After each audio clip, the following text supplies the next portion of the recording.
नमस्कार, मैं अमित मणि तिवारी स्वागत करता हूं आपके अपने YouTube channel the Amit sir classes में। देखिए, मैं कहा था कि मैं पॉलिटी का अब क्लास स्टार्ट करूंगा, तो आज मैं पॉलिटी की क्लास को स्टार्ट कर रहा हूं। अभी एग्ज़ाम है, जैसे यूपी टीईटी, ठीक है, यूपी टीईटी। साथ यूपी टीईटी के साथ साथ एसएससी जीडी का भी एग्ज़ाम है।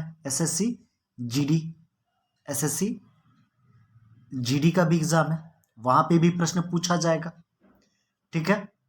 साथ ही साथ क्या होता है कि हमारा आरओ का भी एग्जाम है, वहां पर भी क्या होगा कि प्रश्न संविधान के स्रोत से बार बार प्रश्न पूछे जाते हैं, ठीक है। तो ये जो है आरओ के लिए भी काम करेगा, यूपी आरओ के लिए भी, आरओ और एआरओ के लिए भी, यूपी एसआई के लिए भी काम करेगा। किसके लिए? यूपी एसआई के लिए भी क्या करेगा? ये पॉलिटी की जो क्लास होगी वह आपके लिए इंपॉर्टेंट होगा।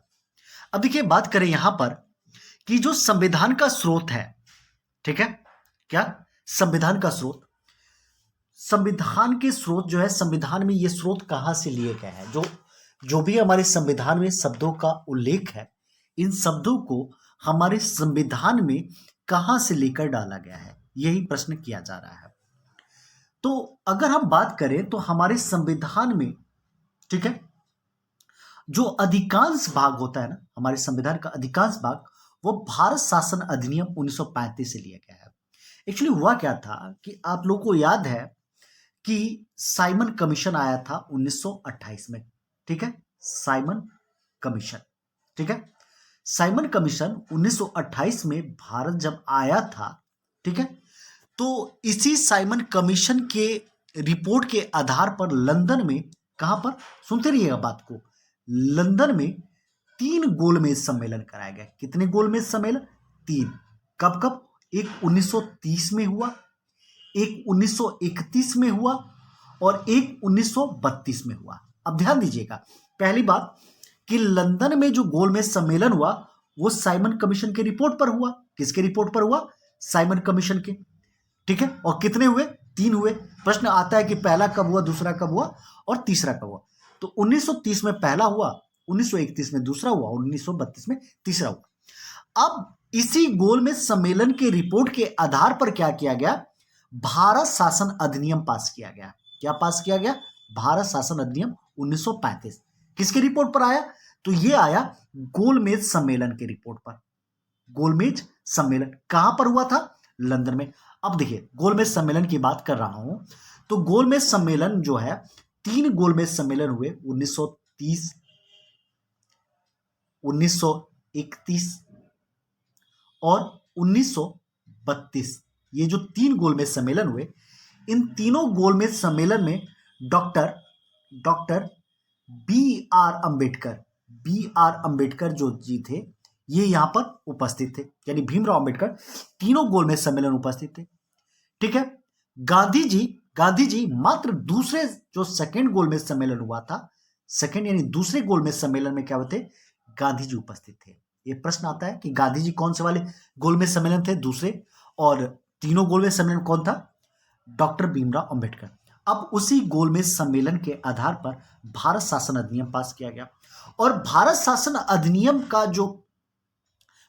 अधिनियम से हम कहें तो लगभग 250 अनुच्छेद, कितने अनुच्छेद? 250 अनुच्छेद सीधे सीधे या हल्का फुल्का परिवर्तन करके हमारे संविधान में ले लिया गया है, ठीक है।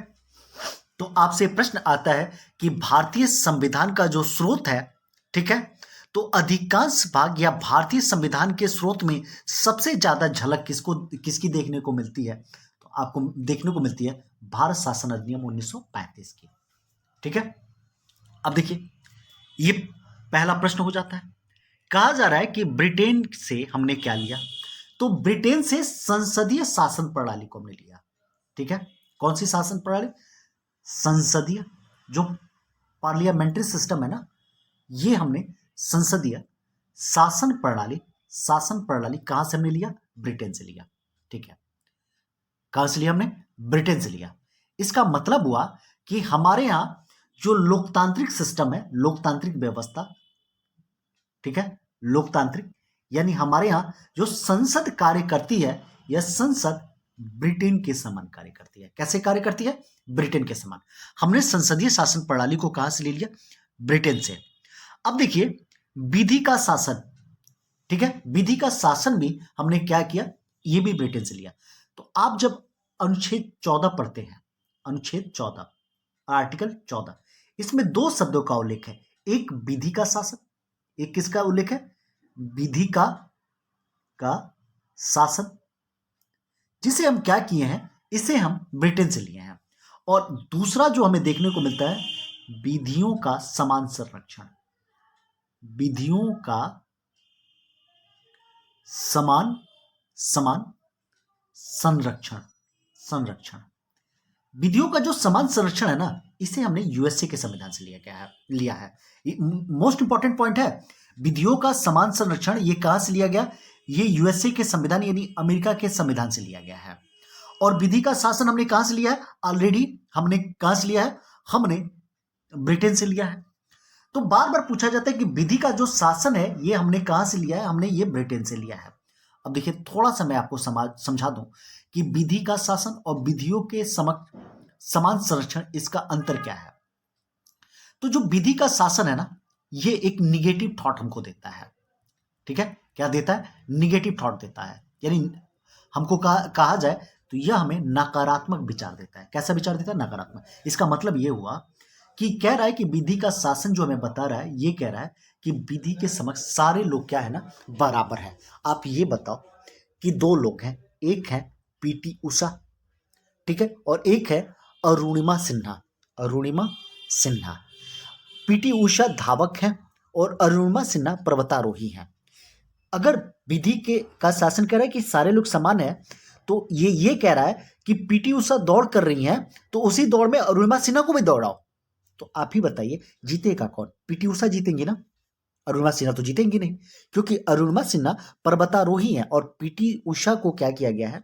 विशेष प्रकार का जो भी सुविधाएं दी गई हैं, ठीक है, ये दौड़ के लिए इनको इसमें दिया गया, तो ये अरुणिमा सिन्हा को हरा देंगी। तो विधि का शासन कह रहा है कि सारे लोग विधि के समक्ष क्या है? समान है। लेकिन विधियों का समान संरक्षण कह रहा है कि इन व्यक्तियों को जो जिस कैटेगरी में है, उस कैटेगरी में उसे क्या किया जाए?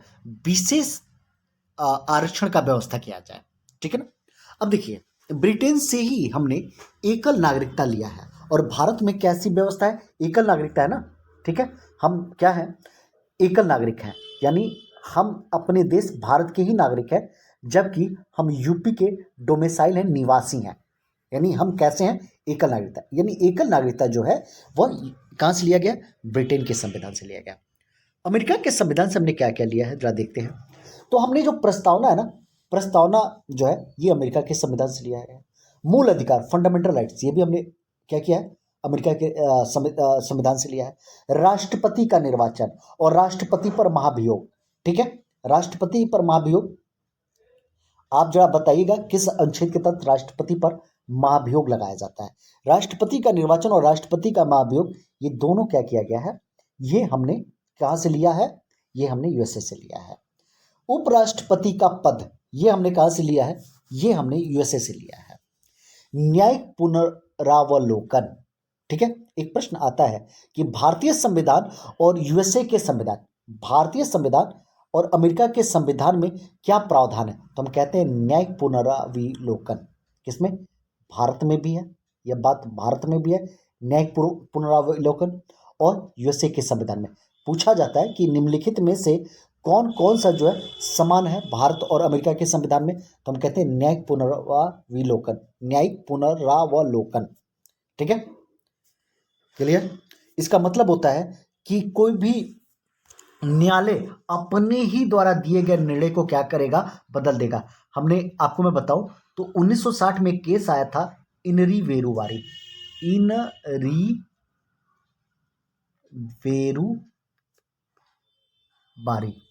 इनरी वेरुवारी। इसमें कहा गया कि जो प्रस्तावना है वो संविधान का भाग नहीं है 1960 में, लेकिन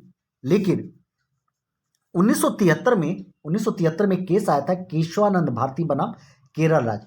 इसी केस में कहा गया कि प्रस्तावना संविधान का भाग है। ठीक है, तो यानी इसी प्रक्रिया को कहते हैं न्यायिक पुनरावलोकन। इसका मतलब होता है कि न्यायालय अपने निर्णय को क्या करेगा, पलट देगा। तो ये प्रक्रिया कहाँ कहाँ पे है, भारत और यूएसए में। हमने न्यायिक पुनरावलोकन कहाँ से लिया है, यूएसए के संविधान से लिया है। अब देखिए कनाडा के संविधान से हमने क्या लिया है, तो मजबूत केंद्र के साथ संघात्मक, यानी हमने जो संघ है ना, संघात्मक शब्द है, ठीक है, संघात्मक ढांचा, यानी हमने देखा है कि हमारे यहाँ केंद्र के साथ साथ राज्यों का भी क्या है, अस्तित्व है, राज्यों का भी अस्तित्व है, यानी राज्य भी क्या करता है, कानून बना सकता है। ऐसे यानी संघात्मक ढांचा जो है, फेडरल, हम अगर स्ट्रक्चर की बात करें, इसे हमने क्या किया है, कनाडा के संविधान से लिया गया है। अभी शायद में भी पीसीएस के एग्जाम में ये पूछा भी गया था कि ये जो है यूपी पीसीएस 2021 में कि जो है संघात्मक शब्द जो है ये किस देश से लिया गया है, किस देश के संविधान से लिया गया है। तो जो संघात्मक शब्द है इसका अर्थ होता है, इंग्लिश में कहते हैं इसे फेडरेशन। फेडरेशन जो फेडरल शब्द है ना, फेडरल, फेडरल ये जो शब्द है ये हमने लिया है कहां से, कनाडा से लिया है, कनाडा के संविधान से। अब देखिए यहां पे हमने अपने संविधान में जब हम देखेंगे तो एक संघ शब्द का प्रयोग करते हैं, और संघ शब्द के लिए अंग्रेजी में यूनियन शब्द का प्रयोग किया जाता है। जो सब संघ के लिए हम यूनियन शब्द का प्रयोग करते हैं, आर्टिकल 1 में देखेंगे उसमें कहा जाता है भारत अर्थात इंडिया, भारत अर्थात इंडिया राज्यों का संघ है। इसका मतलब ये हुआ कि जो यूनियन शब्द उसमें प्रयोग किया गया है, ये यूनियन जो है ना, यही शब्द जो है कहां से लिया गया है, संघ के स्थान पर यूनियन शब्द कनाडा से लिया गया है।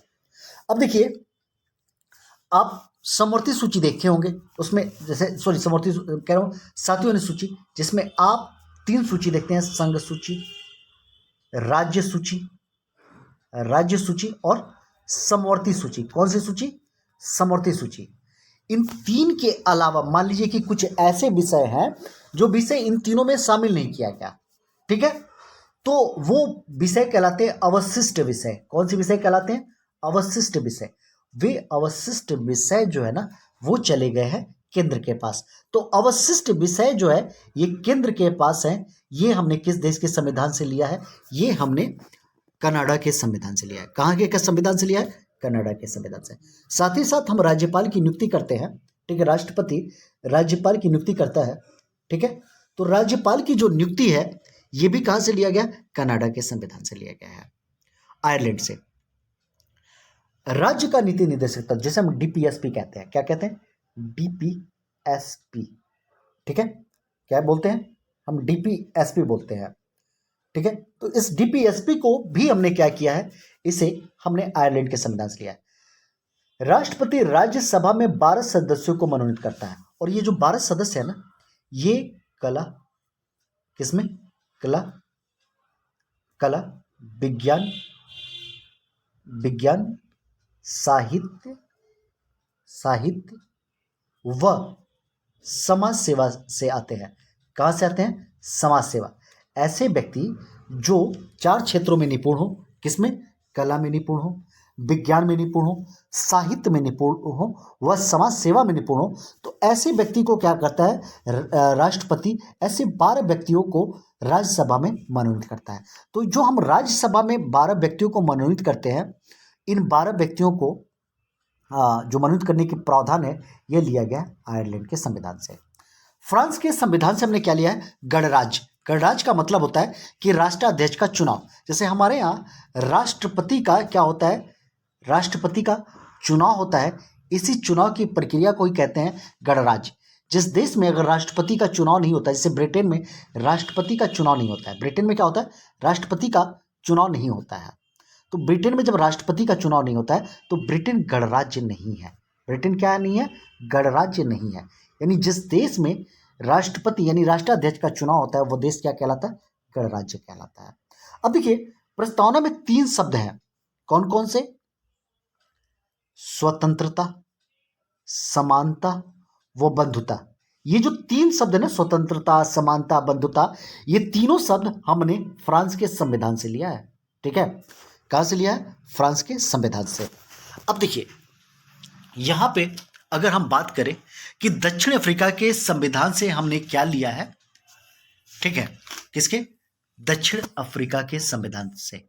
तो हमने संविधान संशोधन की जो प्रक्रिया है ना, संविधान संशोधन की प्रक्रिया, ये हमने दक्षिण अफ्रीका, हम क्या करते हैं, हम संविधान संशोधन करते हैं और संविधान को हम 3 आधारों पर संशोधन करते हैं। ठीक है, भाग 18 में कहा गया है कि संविधान क्या होगा, संशोधन होगा। सॉरी, भाग 18 नहीं, 20, भाग 20 में कहा गया है संविधान को 3 आधारों पर संशोधन किया जाएगा। ठीक है, तो इसी संविधान संशोधन की प्रक्रिया को किससे लिया गया है, ये लिया गया है दक्षिण अफ्रीका के। अब बात करते हैं ऑस्ट्रेलिया के संविधान से क्या लिया गया है। समवर्ती सूची, ठीक है, किसको लिया गया, समवर्ती सूची। अभी मैंने बताया था ना कि ये अवशिष्ट शक्तियां इसमें जो आ जाती है। समवर्ती सूची में 3 सूचियां हैं, संघ सूची, राज्य सूची और समवर्ती सूची। सॉरी, एक्चुअली समवर्ती सूची को ही समवर्ती सूची को ही कहां से लिया गया, ऑस्ट्रेलिया के। अब हमारे यहाँ जैसे प्रस्तावना को हमने किसके संविधान से लिया है, ये हमने यूएसए के संविधान से, लेकिन इसमें जो भाषा हमारे यहाँ प्रयोग होता है प्रस्तावना में, ये भाषा शैली हमने ऑस्ट्रेलिया के संविधान से लिया है। ठीक है, अब देखिए आपातकाल हमारे यहाँ लगता है, आपातकाल हमने जर्मनी के वीमर संविधान से लिया गया है। वीमर संविधान, जर्मनी के वीमर संविधान से हमने क्या लिया है, आपातकाल लिया है।